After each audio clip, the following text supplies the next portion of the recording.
Thank you for joining us this week, Dr. Amjad. And this week we're going to talk about the flu. So when does flu season start exactly? So we tend to think of it late October, early November. And it can last until March, sometimes a little past that. But start early fall, we start to worry about flu symptoms. We had a bad flu season last season. Are we expected to have another bad flu season this year? We are, actually. So we've been also instructed to start asking patients to start getting their flu vaccines or to talk about it. Most of the pharmacies carry them. We tend to advise patients to wait towards the end of October, if not early November, so that it can last longer. But it's supposed to be a bad season, and they're preparing us for that too. Now, how important is it to get the flu shot?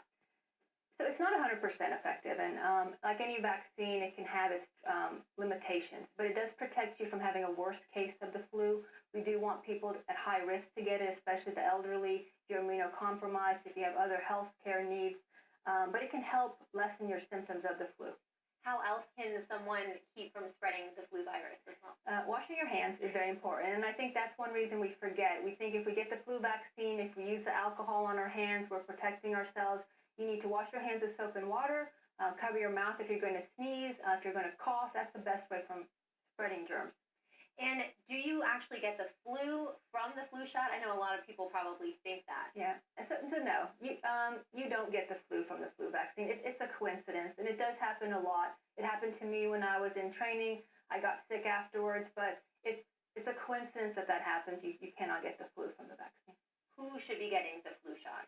So anyone greater than 6 months old should get it. So children will get it, elderly will get it, but anyone greater than 6 months old should get the flu vaccine, and that is a yearly vaccine. Okay, thank you. And now we have a viewer question. Beverly wants to know more about varicose veins. She said she had laser surgery in 2008 on her legs, but they are now worse. She can't get it done again because she has no medical coverage. So she wants to know, are there any at-home remedies that can help? The home remedies I don't think are going to help. You can look online and you'll see things to use, apple cider vinegar or certain creams, or you can buy creams over the counter. Those are not going to help. At home, you can do a few things. You can use those pet hose, the stockings that can compress the legs. You can elevate your legs to lessen the pressure, decreasing salt intake, not gaining weight. Those are things you can do by yourself, but any of the creams that you see or any of these other things you might read online are not going to really help. Elevating compression stockings are the best thing. All right. Well, thank you so much for joining us this week, Dr. Amjad. Thanks. Ask the Doc is brought to you by these community-minded sponsors.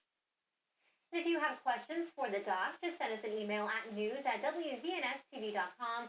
We'll ask Dr. Amjad your question, and be sure to tune in here on 59 News at 5 every Tuesday to see if your questions were answered.